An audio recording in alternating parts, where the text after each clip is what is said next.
Die Bundesrepublik Deutschland ist eine Nation, geformt durch den Schrecken und die Erfahrungen eines brutalen Krieges, losgetreten von wahnhaften Faschisten, die mit leeren Heilsversprechen die Massen köderten, die mit ihren Botschaften voller Hass und Rassismus den Grundstein legten für eine Entmenschlichung, die in den grausamen Konzentrationslagern des Dritten Reiches ihren Höhepunkt fand. Mit dem Ende des Krieges und vor den Ruinen ihres Lebens blickten die Deutschen auf das, was sie ihrem Land und der Welt angetan hatten. Und sie formulierten einen Ausspruch, der für viele Generationen ein Leitstern in der moralischen Ausrichtung ihres Lebens wurde. Nie wieder. Dieses Ideal treibt auch mich an und es hat mir schon eine kleine Platzwunde beschert. Aber dazu gleich noch einmal mehr. Denn dieses Ideal und dieser Ausspruch, der so viel mehr ist als nur zwei wahllos dahingesagte Wörter, beginnt zu erodieren, zu bröckeln. Rechte Botschaften fluten seit Jahren das Netz und heute haben wir wieder Angst vor besuchten Freibädern, vor Menschen mit anderen Hautfarben und wir neiden denen, die nichts haben, auch noch die letzten Brotkrümel aus der Furcht heraus, dass wir selbst nicht genug haben. Und mit der AfD gibt es inzwischen sogar eine Partei im Bundestag, die diese Haltung verkörpert, deren Führungskader teilweise rechtsextreme Parolen ausgibt, die selbst andere Mitglieder dieser Rechtspartei nicht von den Worten von Adolf Hitler unterscheiden können. Ja, es weht ein Hauch von 1930 durch die Straßen Deutschlands. Und das macht vielen Menschen Angst. Auch ich selbst kenne diese Angst. Ich kenne dieses ungute Gefühl, wenn auf einmal ein Auto hinter einem langsamer wird. Und ich kenne die Sorgen um die Sicherheit derer, die man liebt, während man immer wieder Kommentare liest und Briefe bekommt. Ich wurde in den vergangenen Jahren so oft Opfer rechter Auswüchse, vor allem verbal, dass ich aufgehört habe, sie zu zählen. So oft, dass ich aufgehört habe, selbst Morddrohungen teilweise anzuzeigen, weil sie einfach inzwischen irgendwie dazugehören. Normal geworden sind. Fast 3 Jahre habe ich dennoch auf diesem Kanal fast jeden noch so üblen Kommentar geschluckt und ihn stehen lassen. Ein paar von ihnen habe ich euch gezeigt. Als Mahnmal sozusagen, wie schlimm es werden kann. Aber wohl auch aus falsch verstandener Diskussionskultur heraus. Heute weiß ich aber, dass es kein Diskurs ist, der hier stattfindet, sondern eigener, kleiner Krieg. Um Deutungshoheit, um Wahrnehmung, um Interpretationsspielräume, um Macht. Ich selbst verbuche das, was ich hier mache, auch so ein bisschen unter Zivilcourage. Auch wenn das sicher ein sehr, sehr hochgelegter Begriff ist. Und ich habe mich dafür entschieden, hier mein Gesicht zu zeigen. Viele andere haben diesen Segen der freien Entscheidung nicht. Diese Entscheidung wird für sie getroffen. Zum Beispiel, wenn Rechtsextreme sie als Feinde erkennen und sie anschließend in die Öffentlichkeit ihrer eigenen rechten Blase reißen. Wie es, nur um ein Beispiel zu nennen, auch der Neonazi Sven Liebig in Halle immer wieder tut mit seinen Gegnern. Liebig, der zusammen mit seiner Familie mit dem Hass auch noch gutes Geld verdient übrigens. Regelmäßig übergießt er andere auf dem Marktplatz und im Netz mit Hass und Gülle. Und das Ergebnis ist, immer mehr Menschen schweigen, aus Angst davor, selbst Opfer zu werden. Ihr wollt gar nicht wissen, wie viele interessante Gesprächspartner, zum Beispiel Interviews für den Kanal hier, über die Monate hinweg abgelehnt haben. Nur aus der Angst heraus, dass sie dann in die Zielscheibe von rechten Spinnern geraten. Und das hat mich jedes Mal traurig gemacht, weil diese Menschen wirklich etwas zu erzählen hätten. Etwas, was einen Mehrwert für uns alle hätte. Und doch verstehe ich die Angst, weil wir alle zusammen viel zu schlecht geschützt werden gegen den Hass im Netz. Trolle, Hetzer und die schlimmste Sorte von Menschen treibt sich im Internet frei herum. Und egal was sie machen, es bleibt meist straffrei. Und nicht selten werden dann Opfer bei der Polizei zu Tätern. Es ist einfach so. Wollt ihr ein Beispiel dafür hören, was mir immer wieder gesagt wurde? Das hier. Ja, wenn sie keine Morddrohung wollen, dann machen sie halt keine Videos. Ist das so schwer? Ja. Danke, gut geschauspielert, gell? Auf jeden Fall. Und deswegen ist es so wichtig, dass es Vereine und Organisationen gibt, die Menschen helfen, die Opfer von Rassismus, Faschismus, Belästigungen und anderen Vergehen im Netz werden.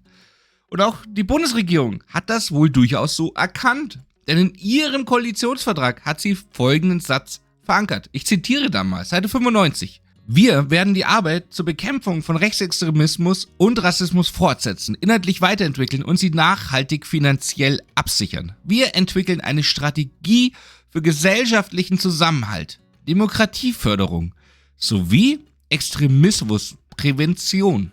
Wir stärken die Arbeit gegen Hass im Netz und Verschwörungsideologien. Ja, klingt gut, oder? Ja, also tut es wirklich. Das Problem ist nur, Jetzt erleben wir gleich diese eine unschöne Sache, warum am Ende auch vielleicht niemand mehr diese Parteien wählt, die solche eigentlich schönen Sätze ausformulieren. Auftritt Hate Aid. Dieser Verein hatte sich zur Aufgabe gemacht, Opfern von digitaler Gewalt zur Seite zu stehen. Dort können Betroffene von digitaler Gewalt, also wenn sie beleidigt werden, Morddrohungen bekommen und so weiter, eine Erstberatung bekommen, wie sie sich verhalten könnten. Und bei Bedarf können dort Menschen auch noch weiter Hilfe bekommen, bis hin zu einer Rechtsberatung, sollte der Rechtsweg sinnhaft erscheinen.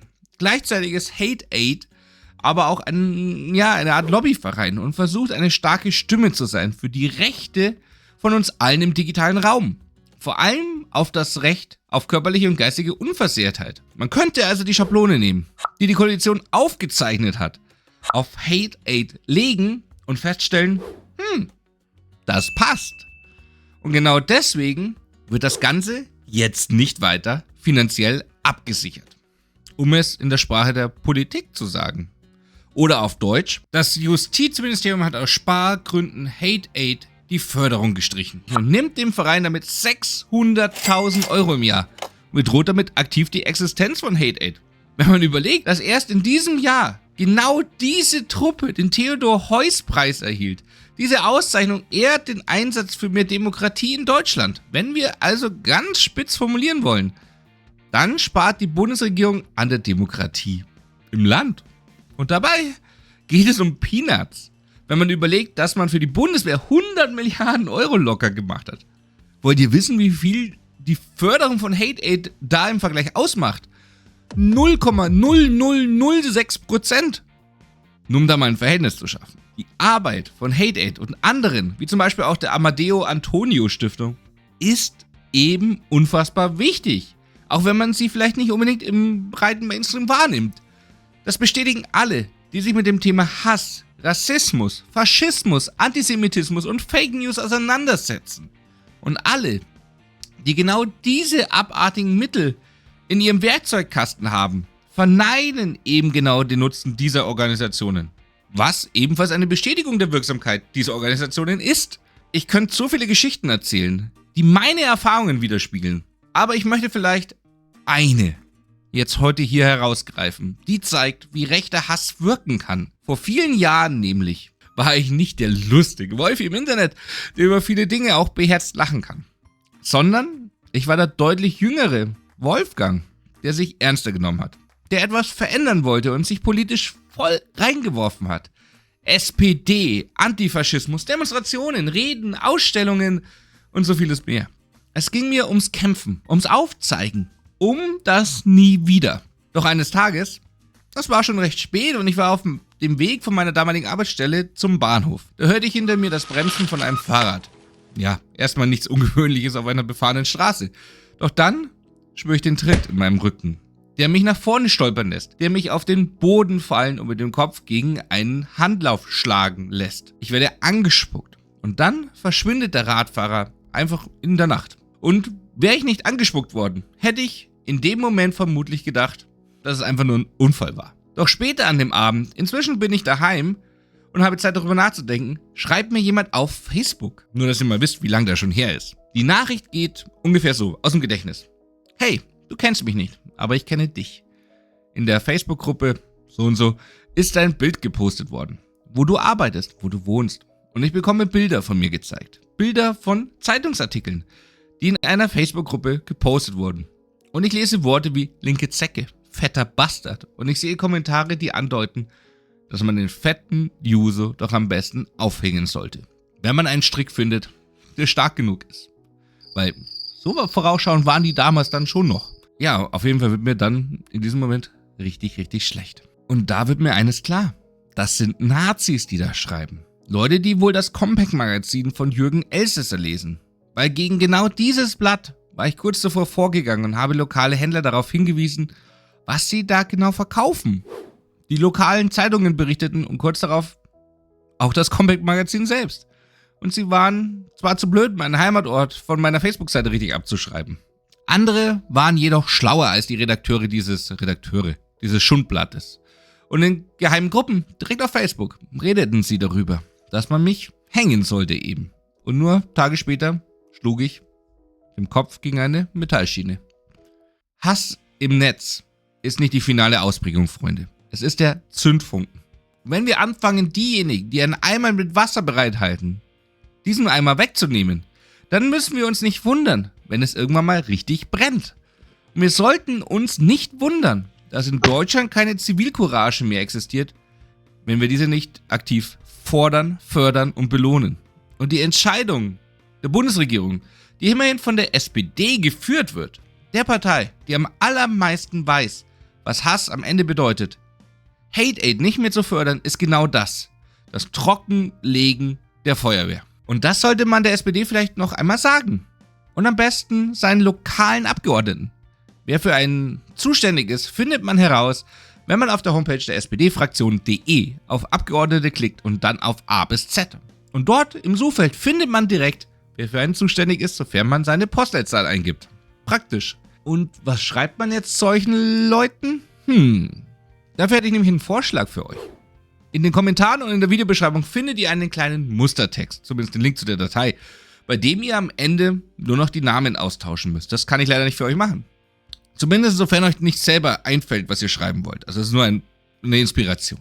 Auf jeden Fall schreibt der SPD und zeigt, dass ihr zu Hate Aid und dem Kampf gegen Gewalt im Netz steht.